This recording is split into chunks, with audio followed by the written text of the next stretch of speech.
This is the Greg Bedard Patriots Podcast with Nick Cattles. He's Greg, I'm Nick. This is the Greg Bedard Patriots Podcast with Nick Cattles. This episode is brought to you by Prize Picks, largest daily fantasy sports platform in North America. Download the app today. Use code CLNS for a first deposit match up to $100. And of course, if you enjoy this podcast, make sure you swing by Prize Picks and use that code CLNS to help us out. Also, take the guesswork out of buying NBA tickets with Game Time. Download the Game Time app, create an account, and use code CLNS for $20 off your first purchase. Last-minute tickets, lowest price guaranteed. Let's start with some headlines, Greg, before we get to a mailbag. Cameron Wolfe from the NFL Network had a story on Jerod Mayo and the Patriots. Let's jump to some of the key excerpts from this story. We start with this, quote, "With Bill, we probably would have traded back to get more picks." This is what Mayo told Wolfe. "Our path for so long has been accumulating more picks because it was our process, and we still believe in that. But we also believe when you're at a position at number 3, you have to get it right and get a cornerstone player. Like Bill, I believe in draft and develop long-term. It's always good to have a quarterback on a rookie deal. At the same time, I don't want to get into the game of, I really like this guy, let me trade back 3 picks to pick something up. No, just take him. If we feel like he's an impact player, then take him." Your thoughts, Greg? I agree with Jerod Mayo's sentiment on that. I really don't understand the need to bring Bill into it. I mean, we don't know what Bill would have done. Yeah, he could have traded back, and he could have said, you know what, whether it's May, McCarthy, or Penix, and again, basing off some of his comments when he was on the Pat McAfee show during the draft. I mean, he absolutely raved about McCarthy and Penix. So is there a chance, and probably a pretty good chance, that Bill would have been, well, if I can pick up X, Y, and Z, then let me just trade back to like either the Giants or 6 or the Vikings at 11. And no matter what I get here, whether it's a quarterback or an offensive tackle or the best defensive player on the board, which probably would have been his pick. Yeah, he might have done that, but I don't know why Bill needed to catch strays there. Just say what your feelings were as an organization, and just leave it at that. But I do like the overall sentiment, which is if you have conviction on the guys, and it was further reinforced in this article that all top 3 quarterbacks, they had conviction on, that they felt good about those guys. And so they just stuck and picked. And I agree. And we talked about it leading into the draft. Like, you don't want to screw around. That's why I said, if you trade back, you better have a prearranged trade up to make sure that you get your guy. And that gets tricky depending on the other teams that you're dealing with. And maybe somebody could jump you and all that stuff. So I like that they had conviction and just stuck and took. I just don't understand why Bill's catching strays. Do you think that it's just because Mayo has Bill on the brain? And what I mean by that is he knows when he took this job, everybody's going to look at this as the guy who's replacing Belichick. So does Mayo almost feel like he has to address what Bill would have done to continue to remind people that he understands he's replacing Bill? I don't know if it's subconsciously at this point, but it does feel, Greg, like he almost is compelled to bring up Belichick's name, to draw the line between he and Bill. Yeah, I guess. I still, it's obvious that he has Bill on the brain. And, Bill was mentioned a lot in the story, and about how, Mayo's not afraid to come after Belichick and Brady and stuff like that. I just don't know how healthy it is for the organization. Now, that being said, I don't think it's a huge deal. It's not a crisis at this point, but if I start hearing all the time that he's bringing Bill up in team meetings and Bill would have done this and we're doing it this way, then I'm going to be worried. But for now, okay, I get it. It's a new direction, and you're just differentiating yourself from the previous regime and this one, which was basically the theme of the story about how Mayo is putting his imprint on the Patriots and how they're doing things differently than when Belichick was here. Well, that was another question I had is I would love to know what the questions were leading to some of these answers. Because if Cameron Wolfe asks Jerod, compared to Bill Belichick and his philosophy and how he ran drafts, how would you say yours differentiated at number 3? Like, if that's the question, then I understand Mayo invoking the name of Belichick because that's what the question was. So there's also that part of it, too. All right, let's jump to another key excerpt. Wolfe writes, inside the Patriots facility, the walls tell the story of change. Nearly all the signs and emblems of the Belichick era, including those that read the Patriot Way and do your job, have been replaced. Now the first hallway signs you see when you walk in the building read, "We, not me. Hard work works, and process, progress, payoff." The latter is also the theme Mayo has set for his first season as head coach. Another wall reads, "When we win together."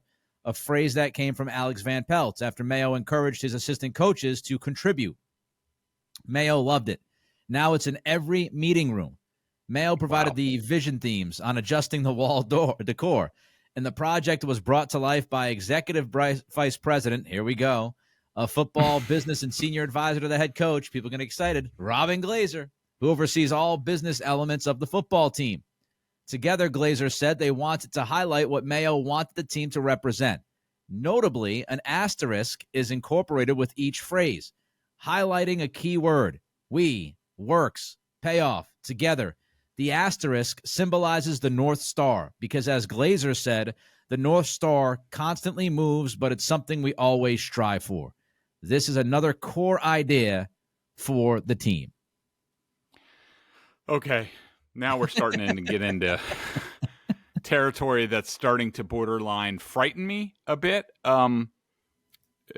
Like I don't, and there was a whole nother section about this mural and Jerod Mayo and apparently Belichick's somewhere in some mural, you know, along with all the other great coaches and executives the Patriots have had. Like, yeah, let's just lump Bill in with Raymond Barry or whatever. You know, on this stuff, I don't mind the messaging. I like to do a lot of it myself in my coaching. I did chuckle though. I did chuckle though about the Alex Van Pelt thing. That what was it? It says, "When we win together." A phrase that came from offensive coordinator Alex Van Pelt after Mayo encouraged his assistant coaches to contribute. Mayo loved it. Now it's in every meeting room. I'll just say this. I hope his offense is more inventive than his catchphrases. I mean, because you couldn't get more bland, vanilla.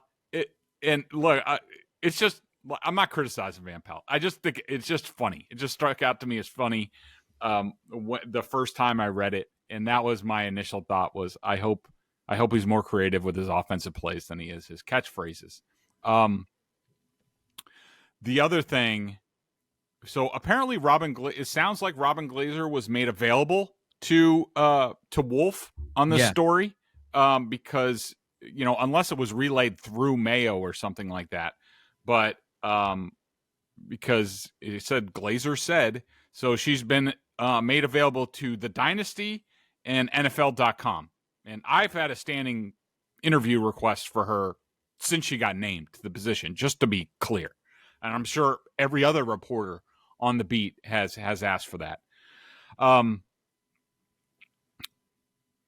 North Star thing, I mean, now we're starting to get into corporate buzzwords like this is Amazon or Apple. And again, maybe this goes to Nick when we talked about the whole Jerod Mayo candidacy, like way before it was even known he had the job.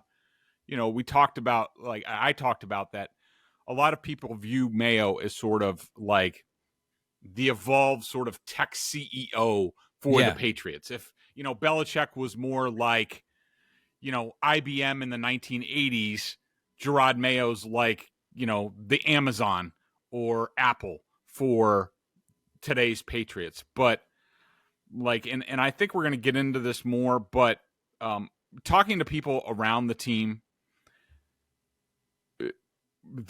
I'll just say this. They're waiting to see the substance behind the feelings, the buzzwords, the things like that. I'm not saying it's not there. Maybe the situation hasn't presented itself because they haven't really done anything.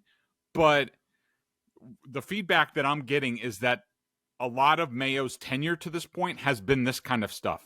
Messaging, buzzwords, telling the assistant coaches that one of the priorities is making sure the players are happy, things like that.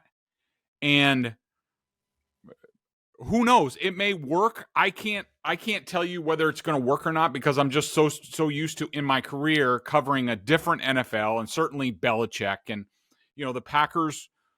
I wouldn't say they were on Mayo's side of things. I would say they were more towards Belichick. The Dolphins, when I covered them, I mean that's the early 2000s. That's old school NFL. Make no mistake, this is definitely a entirely new culture for the Patriots. It's player friendly. The players are a priority. There are a lot of people who've been in this league that makes them uncomfortable, and they're not sure how this is going to work, but they're definitely going in this direction. I think it all depends on, in those toughest moments, can Mayo get tough? Can Mayo be that guy? And I think Mayo's telling us he believes he can be that guy, so maybe he will be. I don't know if it's, giving the players power, so to speak. I think it's more just treating them in Mayo's eyes as humans and trying to establish that personal connection before you rip a dude. And like you said, who knows? Can he draw that line? Can he be good cop and bad cop? Can he be good cop and have somebody else be bad cop?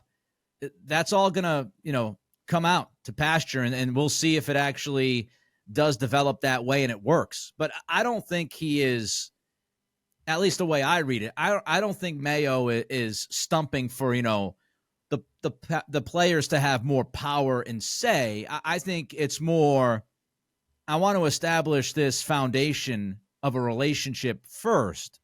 But when it gets to football, it's going to be coaches to players. But we want to treat them like humans, but it's still going to have the power structure. At least that's what I would hope. And I don't read into what he's saying as a switch or a pivot from that. Could be wrong. He could be giving the players power. Like I said, and we don't know until he's actually out there. We'll see how it plays out. All right, talking about the draft and aggressiveness, Cameron Wolfe of the NFL Network writes, the Patriots attempted to trade back into the first round for the number 32 overall pick to acquire a wide receiver, with South Carolina's Xavier Legette and Florida State's Keon Coleman graded high and similarly on their boards, per sources with knowledge of the Patriots' plans. Instead, the Bills traded the pick one spot back to the Panthers, who took Legette. The next day, Buffalo took Coleman with pick number 33. So then, of course, we know that Wolfe traded back a few spots from 34 to 37 and drafted Jalen Polk from Washington. Just your read. We've heard some of this. Mike Reese had mentioned over the weekend that the Patriots try to get back into that first round and had discussions with the Bills. But what did you take from this portion of the story, Greg? So my takeaway from this was, first of all, I just don't agree with the writer is basically giving the Patriots points for something that they didn't do. Like one example of their aggressiveness. Well, they wanted to trade up, but failed to do it. I don't really agree with that. It sounds like pity points. And like, it's either you do it or you don't. I mean, how aggressive were you in getting up? What kind of, if you were really aggressive and you're like, this is the guy that we want, offer more, blow him out of the water. This is something that the Bills can't turn down. Also, just looking at the bottom of the first round. So, the Chiefs traded up to 28. Patriots could have done that. Could they have gotten why didn't they trade up earlier? Why were they relying on the Bills in their own division? Like, you knew if you're going to do that, you're going to have to blow them out of the water. I wouldn't trade in the division, especially, handing somebody a wide receiver or what have you, without paying a premium. The Cowboys Maybe they were going to stick and pick Tyler Guyton, the offensive tackle. The Patriots could have done that. The Ravens love to trade. Maybe they wanted Wiggins. They needed a cornerback. Maybe they probably didn't want to move off at the end of the day. But DaCosta trades all the time. It's very possible, and they certainly traded a lot with the Patriots over the years. You know, how much did you offer to the 49ers to get to Ricky Pearsall's spot where all three of those receivers would have been on the board? So, like, I'm not giving them points for attempting to do something. It's either, you know, what's Yoda say? Do or do not. There is no try. Like, you know, they didn't do anything. So I'm not giving them points for it. And if they wanted a player, like, go and get him, you know, but they didn't do that. Yeah, it's interesting. I mean, it's so tough because we don't have the context of these conversations, right? Like, we don't know if the Patriots believe that Leggett could fall to them at 34, and then as the draft kind of unfolded, they might have realized in real time, all right, if we want that guy, we might actually have to get up in there and draft him. And so maybe the calls at that point changed. The tenor of those calls changed. I don't know. It's also interesting, you know, when you look at it, how much was Buffalo? Like, we don't know what was offered to Buffalo from New England versus what was offered to them from Carolina. And Buffalo could easily look at it and say, well, we want one of Coleman or Leggett. We're not going to move to 34. Like, we're at 32 right now. That was our big move down the board. And so if we're going to move into the second round from here, we don't want to go to 34 because somebody can leapfrog us. And at 33, now we screwed ourselves, right? Because if they had, let's say Buffalo had a very similar grade like the Patriots did on Coleman and Leggett, they could look at it and say, all right, Carolina, who are you picking? And let's not forget, Leggett went out there publicly and told the world that Carolina told him that if you're there at 33, we're going to draft you at 33. So pretty much everybody in the NFL at that point knew Carolina wanted Leggett. So if Buffalo wanted Keon Coleman, they're at 32, and they say, well, if we move back to 34, Patriots are drafting Leggett.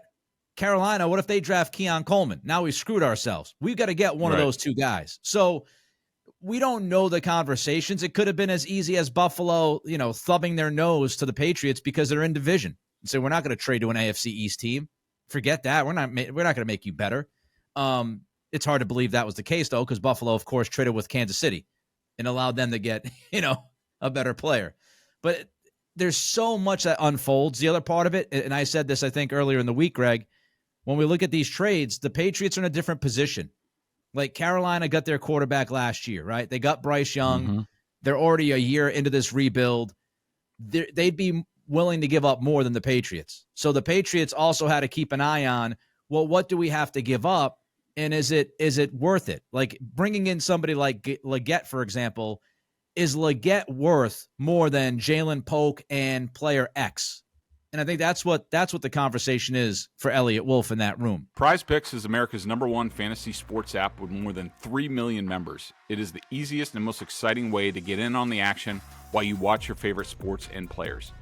You just pick more or less in 2 or more player stats and watch the winnings roll in. Get in on the playoff action and win up to 100 times your money on Prize Picks as you and the world's best players take the game to a new level during basketball and hockey's postseason, which is coming up. I can't wait. I know Nick is going to be freaking geeked up for all that stuff. That's for sure. You can now win up to 100 times your money on Prize Picks with as little as 4 correct picks. You can turn $10 into 1,000 with basketball, hockey, baseball entries today on Prize Pick, America's #1 fantasy sports app. This week on Prize Picks, I'm selecting Jaylen Brown for more than 25 points, David Pastrnak for 2 goals or more, Tyler O'Neill, the big thumper, for 2+ home runs this week, and Kenley Jansen for 2 saves. Download the app today and use code CLNS for a first deposit match up to $100. That's CLNS for a first deposit match up to $100. Pick more, pick less. It's that easy at Prize Picks. To the mailbag we go, Greg. JB Hambihani. I'm trying, folks.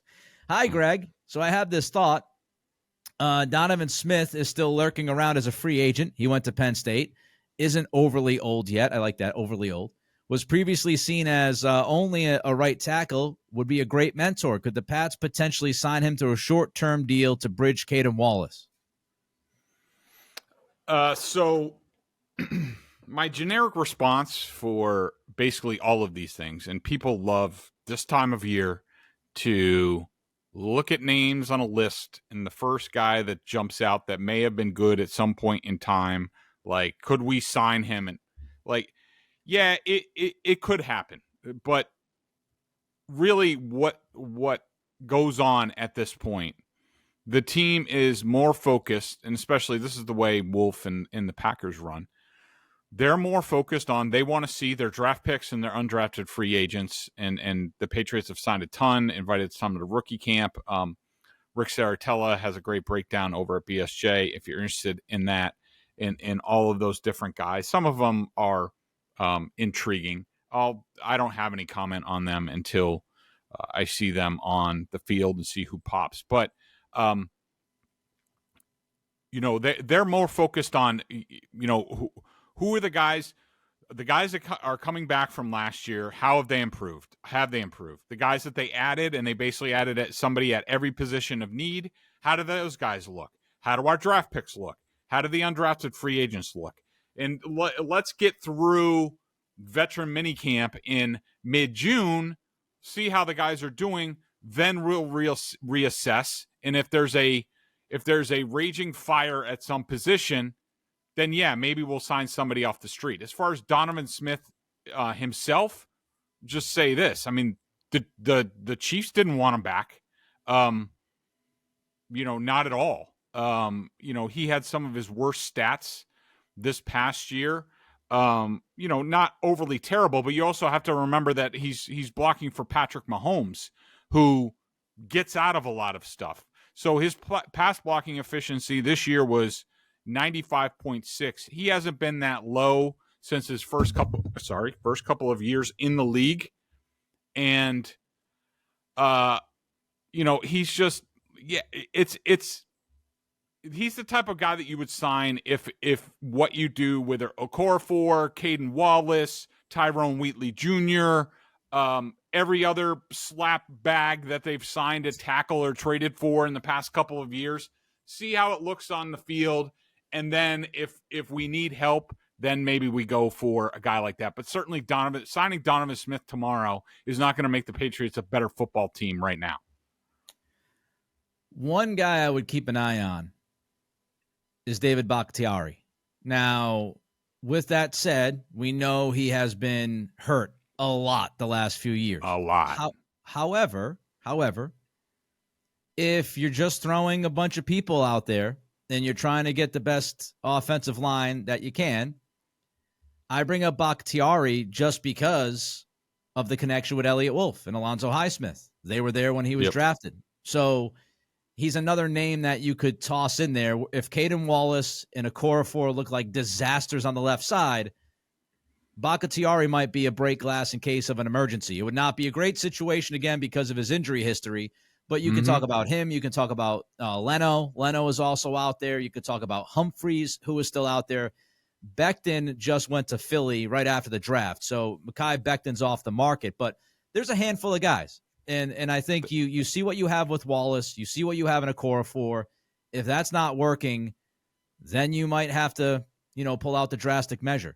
All right, BH. Yeah, it's interesting that you mentioned Becton, and you know how I feel about Becton. Like, I mean, when he's right, he's unbelievable. Like, I kept seeing his name out there, and I was like, why wouldn't the Patriots just take a flyer on him? And if they have any conviction about, these offensive line coaches, and, maybe he was in a bad position with the Jets and what they have there on the offensive line, like, that was certainly interesting for Philly. And Philly's not a chance to take, a flyer on a guy. I mean, Becton, just the talent, I would have taken a flyer on it just to take a look at it. And if it didn't work, it didn't work. But I don't know. I agree with you. I would have 100% done that. I'd also say the Caden Wallace stuff, like everything that I've been reading, nobody outright has come out and said he can't move to left tackle. So I think he has questions that he has to address from what I've read. I'm not an offensive line guru. I'm sure Greg could break it down a lot better about, the punch that he has and all of these terms. But from what I've read, it seems like people believe that there's at least a possibility that he can move to the left side. Brendan Thorne is somebody who's a very respected offensive line guy, trench warfare, Bleacher Report. I was reading Evan Lazar earlier today, and Thorne makes the point of, he doesn't say it's a guarantee that he can do it, but he could see some of the traits that would allow that to happen. So I think it's a case of you put Wallace out there, you put a Okorafor out there, and you hope that one of those guys can figure it out. And then if not, then you start looking around. All right, still have Anderson and other guy. Anderson, right. Wheatley. Vidarian Lowe, your guy. Vidarian Lowe. So I will say this. I don't know if it's going to work out, but I like the idea of having a bunch of bodies. Like, you weren't going to be able to fill every critical spot perfectly this offseason. And so, when you're looking at it, it's not a bad idea to have 3 or 4 guys at least competing and say, okay, if you've seen enough during camp or even mini camp, we might have to go out and get another name, but see if somebody rises to the occasion. And if they do, that's great news. Am I concerned? Yes. I am concerned about left tackle. I don't love the idea of a Okorafor / Wallace, but I'm also not an offensive line coach, and I'm not writing off the idea that one of those guys might actually work out. And if they're at least average, then you'll be able to survive.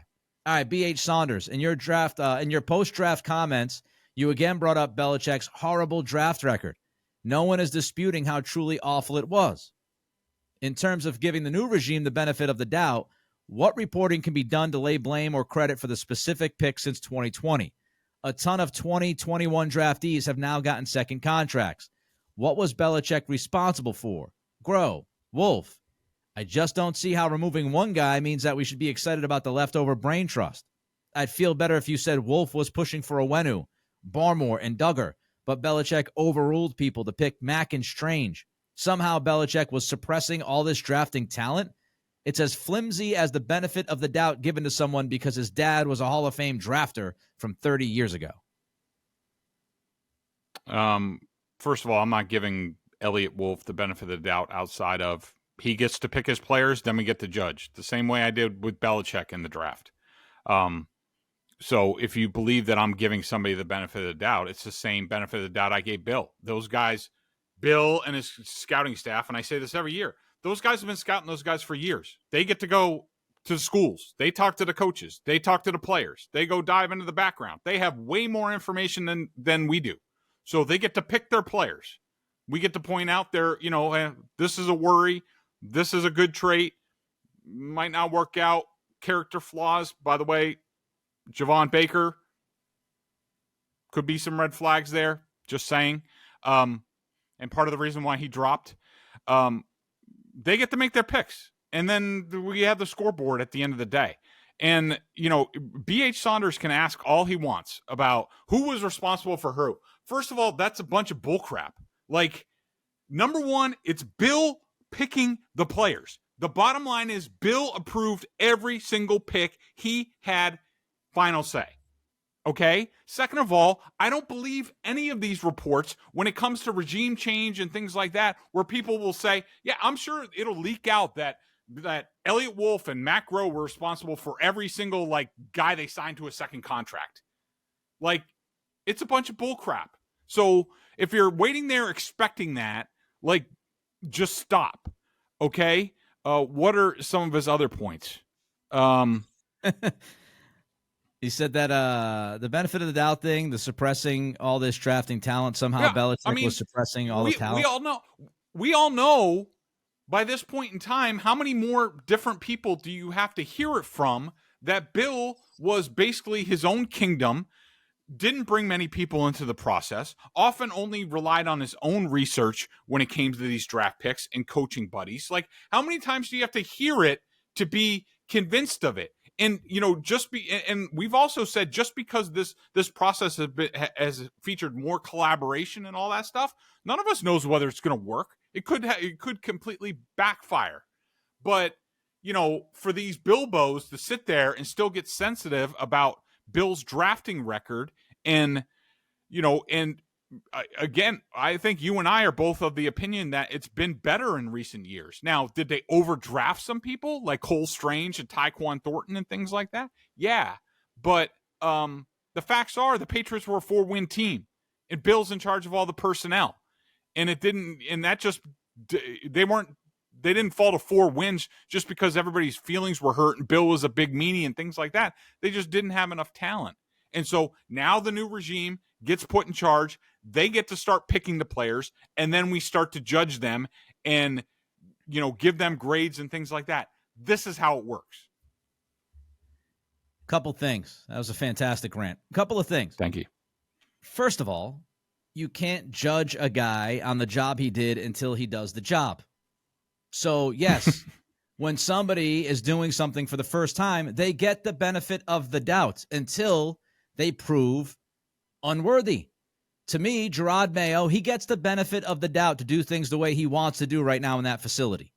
If it flames out horribly, then we say, well, that didn't work. Mayo failed. But why would you say, I just don't believe in saying, oh, this is not going to work. I've made that mistake. Years ago, I looked at Dan Campbell's press conference in Detroit and said, this is going to end awful. I even did it before, last season when they were on that TV show. Come on now.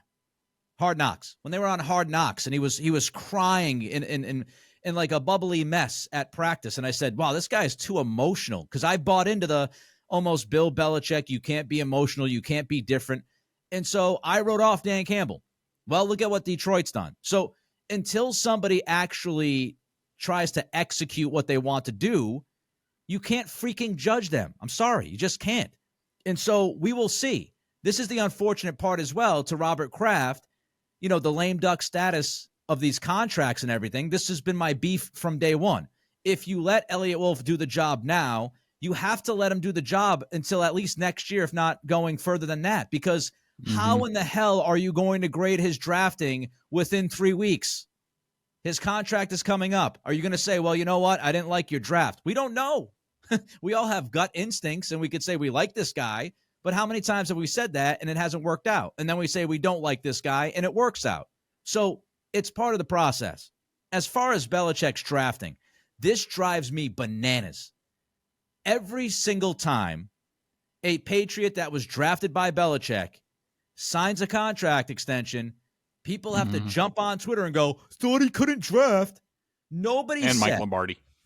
Yeah, nobody said that Belichick failed at every single pick that he made. Nobody said that he was incapable of hitting in the draft. We look at the balance of it. You look at the totality of the track record over the past 8 or 9 years, and the totality of that track record was not good.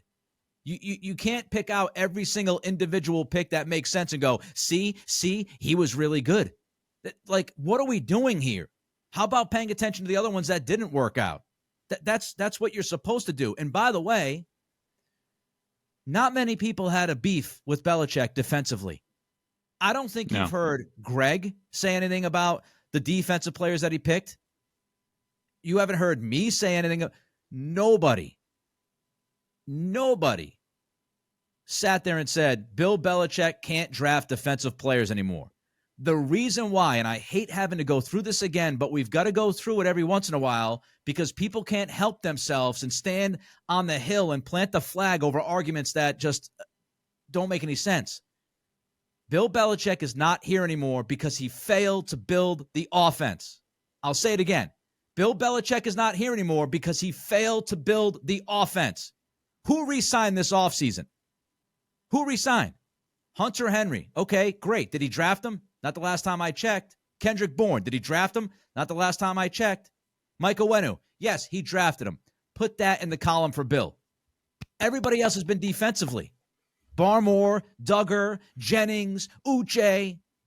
Nobody on this planet has denied or debated that Belichick is not a great defensive mind, does a fantastic job from week to week game planning the defense, develops those guys very well. That was never the argument in the first place. Stop moving the goalposts. He built this offense to be a joke, which is why you can't fix all of it in one offseason, because there were a billion holes to plug in the boat. That's the problem.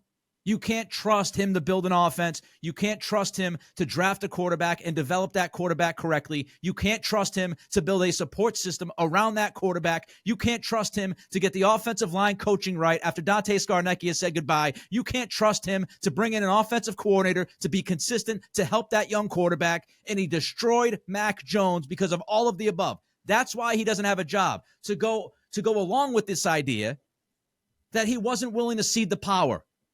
If he was willing to just be head coach and let somebody else pick the groceries and be on the same page, I don't think we're having this conversation to begin with.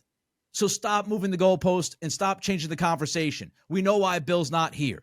Stop trying to make your point look better. Just stop. He built this offense like crap post Brady, and he built it like crap back in 2018 and 2019. That's the problem. It's offense. It's offense. He's not offering Calvin Ridley $40 million guaranteed. He's not on the phone trying to trade for Brandon Ayuk or Deebo Samuel. He's not drafting 2 receivers in this draft. He's not spending 7 of the 8 picks on offense. He's not doing any of that if he's in here. Okay, I'm done. Nice. We all need to take a deep breath. Mm-hmm. Thank you, Saunders, for motivating me to get passionate about that. I appreciate you. Let Greg tell everybody why we should appreciate Game Time. The Celtics have vanquished the Heat and are now on to the Eastern Conference semifinals, where they will have home court advantage again. Who wouldn't want to be at TD Garden to soak in the great atmosphere there? Well, Game Time is an authorized ticket marketplace of the NBA, which makes getting playoff tickets even faster and easier. Prices on the Game Time app actually go down the closer it gets to the tip-off. Killer last-minute deals, all-in prices, views from your seat, and the lowest price guarantee. Game Time takes the guesswork out of buying NBA tickets, and it's super easy. I love the seat view component, Nick. I don't know how you feel about it. I will not buy tickets to any sporting event unless I can get a view on where the seats are going to be. Maybe I have a little Fenway fatigue, but on the app, it says right in there, when you're about to buy those seats, they give you a panoramic view of the seats. I love that component of it. Take the guesswork out of buying NBA tickets with Game Time. Download the Game Time app and create an account and use code CLNS for $20 off your first purchase. Terms apply. Again, create an account and redeem the code CLNS for $20 off. Download Game Time today. Last minute tickets, lowest price, guaranteed. All right, let's get to Tim 4219. We'll breeze through a couple more here, the mailbag questions. Yep. Greg, do you anticipate Wolfe being given a new contract and the official GM/VP title? If not, or even if yes, have you begun to hear anything about outside front office candidates that may be looking to come aboard? Not yet. It's a little early for that. People are sort of personnel guys get away after the draft. They've been doing a bunch of work. I mean, they'll have meetings about some meetings about like regrading their draft and, you know, sort of learning from what happened in this draft and the lessons from it. And then they'll take a little bit of a break. I would anticipate, I haven't heard anything on that front. Do I think Wolfe will get a new contract at some point? Yes. But they're going to have to interview other candidates to fulfill the Rooney Rule requirements and stuff like that. What's his title going to be? I have no idea. I would hope that it would be Vice President of Player Personnel. I mean, if Robin Glazer can have a title of Executive Vice President of Football Business and Senior Advisor to the Head Coach and Intergalactic Manager, then I think Elliot Wolfe, we can do a little bit better than Director of Scouting. Like, you know, can we get a Vice President of Player Personnel? And I think it's going to be that at the end of the day. I think that it's wink nod type of thing. Of course, they have to, uphold the Rooney Rule and all that stuff. But I figure it'll get done at some point. Ma'am, what is your title? Well, that's going to take a while.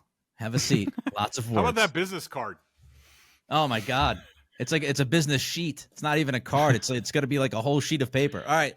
Mark Bennett, the Patriots still have between now and the first few games of the season at least a high waiver wire position.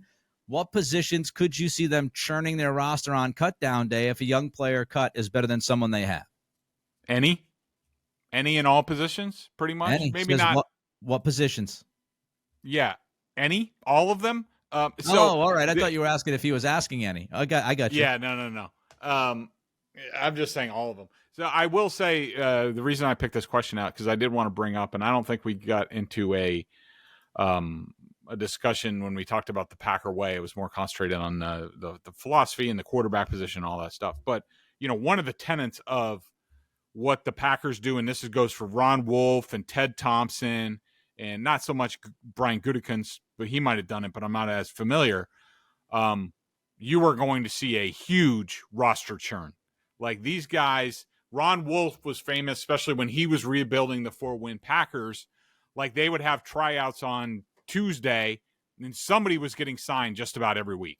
So I expect between, not only the bottom of the roster now, but like in season, the practice squad, all that stuff, like you are going to see they're just going to bring in guys and take a look. And it's basically like, all right, is that guy better than what we have on the roster? Yep, we're signing him. That guy's gone. Like that's what they're going to do. It's to incrementally bring up the talent on the team. And I don't think any position is off the sheet. I mean, certainly you look at like maybe there's a free safety, maybe there's a cornerback, wide receivers, running backs, like offensive tackles, like you guys know all the positions.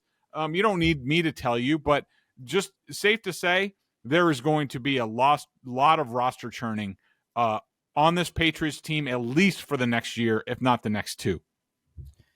Competition.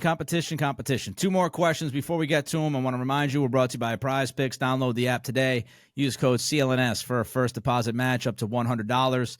Also check out the guys over at BSJ. $50 for the year. They do tremendous work. All right, Jay Chalafour. The Patriots essentially went 30 years with 3 left tackles. Isaiah Wynn, busting was one of the nails in Bill's coffin.